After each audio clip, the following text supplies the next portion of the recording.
Hi guys, in the last lecture we looked at the concepts of limit and continuity for a function. So we saw when we are determining the limit, we have to check whether the left hand and the right hand limits are equal, and if it is so, then the limit is said to exist. And if the limit at a particular point is also equal to the function value at that point, then we will say that the function is continuous at that particular point. So in this lecture, what we will do is we will look at a few problems that are based on limits and continuity.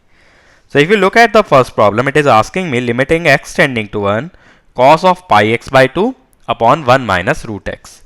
Now if x equal to 1, cos of pi x by 2 is actually equal to cos of pi by 2, which is equal to 0. And 1 minus root x will be equal to 1 minus under root 1, which is 1, so it will be 0. So it is basically a 0 by 0 equation. And whenever we have an indeterminate form, what we do is we apply L'Hopital rule. For that, we will differentiate the numerator, which will become minus pi by 2 sin pi by 2x. Then we will differentiate the denominator, so it will become minus 1 by 2 root x. So it gets cancelled out. This also gets cancelled out. So it becomes pi under root x sin pi by 2 x. Now if you keep x equal to 1, basically it will become pi, okay, because x will be 1, sin of pi by 2 will also be 1. That is how you apply the L'Hopital rule. First you check the limit directly, then if it is indeterminate form, then only you differentiate the numerator and denominator. In the next problem, if you say limiting x tending to 0 sin of 2x plus a sin x by x cube, it is saying that this limit is finite. Right now, if you keep x equal to 0, sin of 2x plus a sin 2x, this will come out to be 0 plus 0, sorry, a sin x, 0 plus 0, that is 0. What about x cube? This will also be 0. So again, it is actually a 0 by 0 form. That means I have to apply L'Hopital rule. So if you differentiate the denominator, it will become 2 cos 2x plus a cos x divided by 3x square. Is it fine? Now if you see, if we take the limit, that is x tending to 0, then it will become 2 plus a divided by limiting x tending to 0, 3x square. Now, if 2 plus a is not equal to 0, then denominator is actually equal to 0 because limiting x tending to 0, 3x square will be 0. So this term will come out to be infinity, but it is saying the limit is finite. That means this should go to 0. If this goes to 0, basically I will be getting a 0 by 0 form, due to which I will apply L'Hopital rule again in order to get a finite limit. Is it fine? That is, I will make it 0 by 0 form. Then you will apply L'Hopital rule again in order to derive a finite limit. That is why 2 plus a must be equal to 0, or you can say a must be equal to minus 2. Otherwise, if it is finite, the limit will go to infinity, and it is given to me that limit is finite. Moving ahead. In the next problem, it is asking me to determine limiting x tending to 0 log of sin 2x by log of sin x. Now if x equal to 0, basically sin 2x is equal to 0 as well as sin x is also equal to 0, which means log of sin 2x will become minus infinity. Log of sin x will also become minus infinity. So it is essentially a infinity by infinity limit. That means I can apply L'Hopital rule. To apply L'Hopital rule, what you will do? You will differentiate both numerator and denominator. Derivative of log x is 1 by x. So 1 by sin 2x. Then derivative of sin 2x is 2 cos 2x. Divided by derivative of log of sin x is 1 by sin x. Derivative of sin x will be cos x. Okay. Then 1 by sin 2x can be written as 1 by 2 sin x cos x into 2 cos 2x divided by cos x upon sin x. The sin x gets cancelled out. Now if you keep x equal to 0, this 2 also gets cancelled out. It will be 1 by 1 divided by 1. So it will come out to be 1. Is it fine? So that is how you will derive the limit once you have an indeterminate form. Moving forward, the next limit is limiting x tending to pi by 2 tan x by log of cos x. Now if x equal to pi by 2, then tan of x will be equal to infinity and cos of x will be 0. If cos x is 0, then log of cos x is actually minus infinity. In that case, it is actually an indeterminate form, that is infinity by infinity. So what I have to do is, again I will apply L'Hopital rule. So limiting x tending to pi by 2, derivative of tan x is sec square x. Derivative of log of cos x will be 1 by cos x into minus sin x. 1 by cos x is sec x. So it will be limiting x tending to pi by 2 sec x over sin x. Now since cos of pi by 2 is 0, sec x will be infinity because sec x is 1 by cos x. Okay, and sin of pi by 2 will be 1. So it will be minus infinity by 1, which goes to minus infinity. Remember, in such a case you cannot apply L'Hopital rule again because it is not infinity by infinity, rather it is infinity by 1. So you will have to accept the limit that it will go to infinite. You cannot do anything about that, or you cannot derive a finite limit in such a case.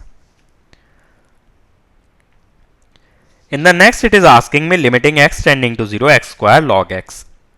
Now if x tends to 0, x square basically becomes 0 and log of x becomes infinite. That means it is basically 0 into infinity form. So I have to convert it to 0 by 0 form or infinity by infinity.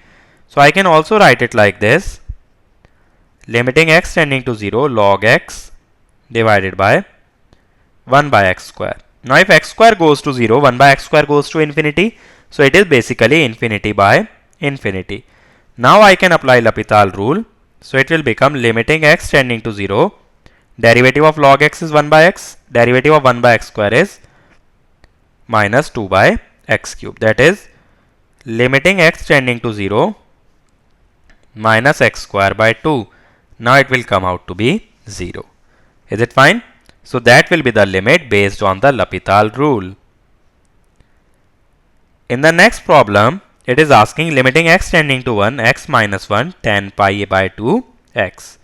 Now if x tends to 1, x minus 1 basically will tend to 0. And tan pi by 2x will tend to tan pi by 2, which is infinity. So again I am getting a limit which is 0 into infinity. That means I will have to convert it to either 0 by 0 or infinity by infinity. So let us now convert to 0 by 0.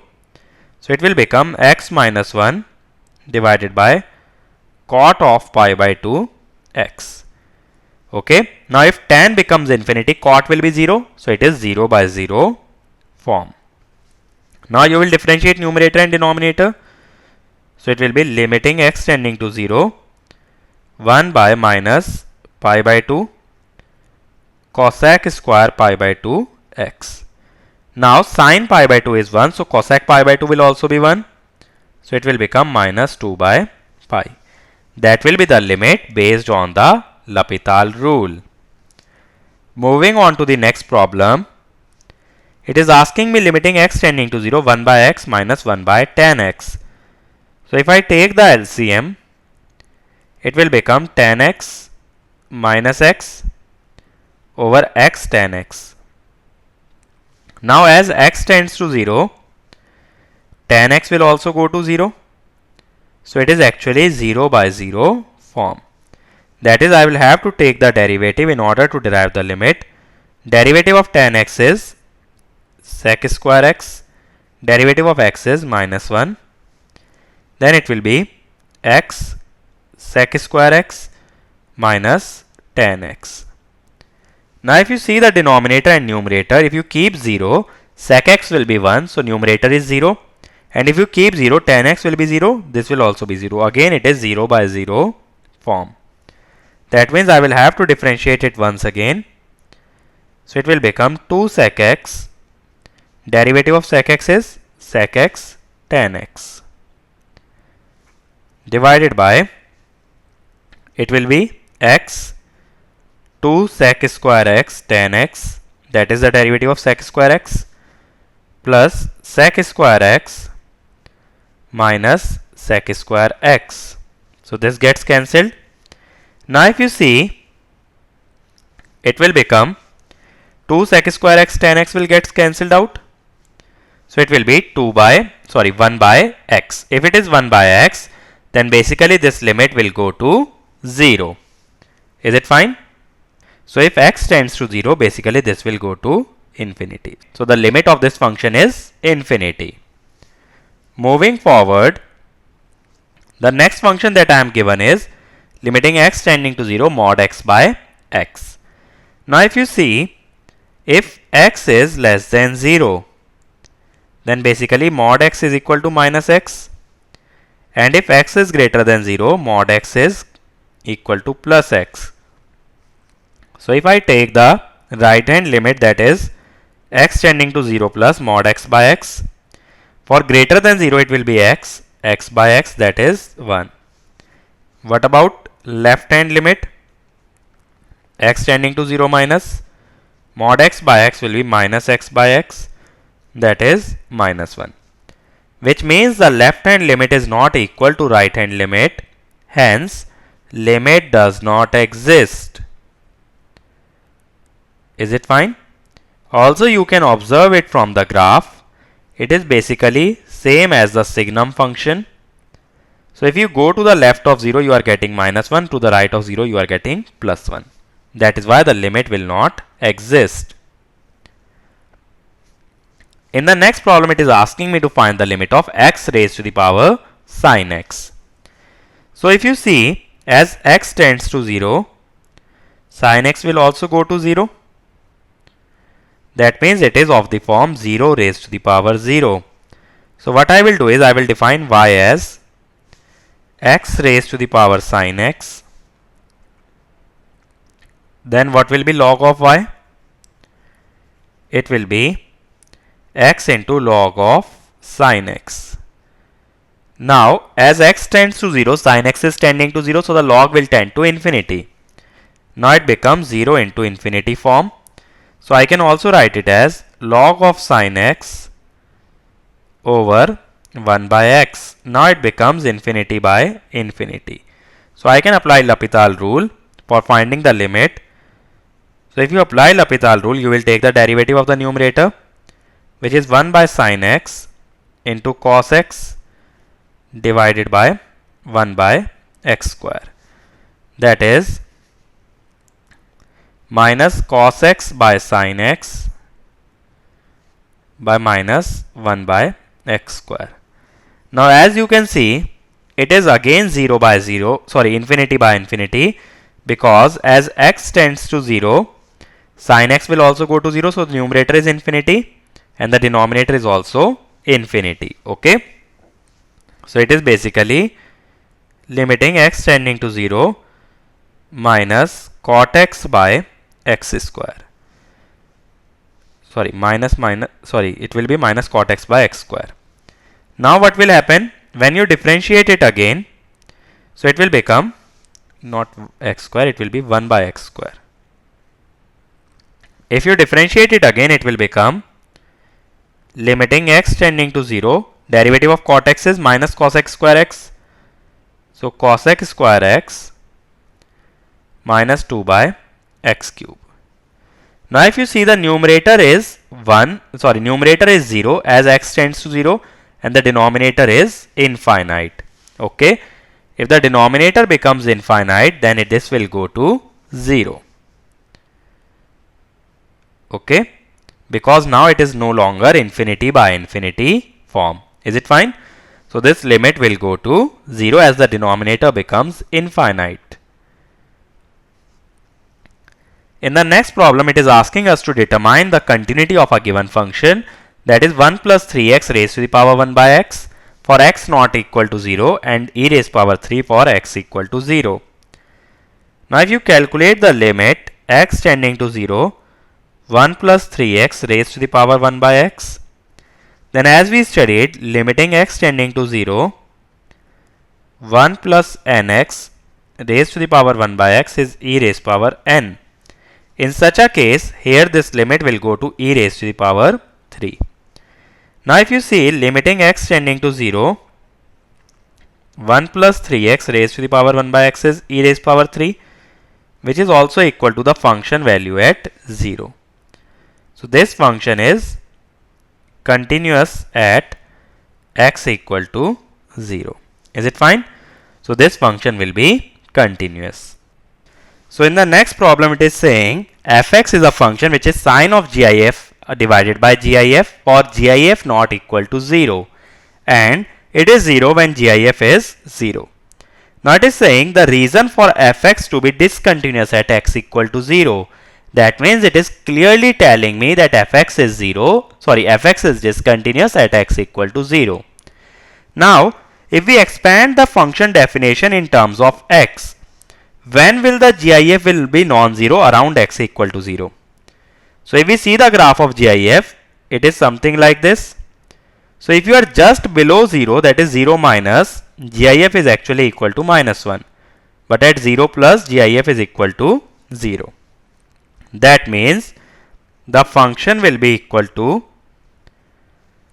sine of minus 1 by minus 1 when the x will be lying between minus 1 to 0, and it will be 0 when x will be lying from 0 to 1, because from 0 to 1 actually my GIF always is 0.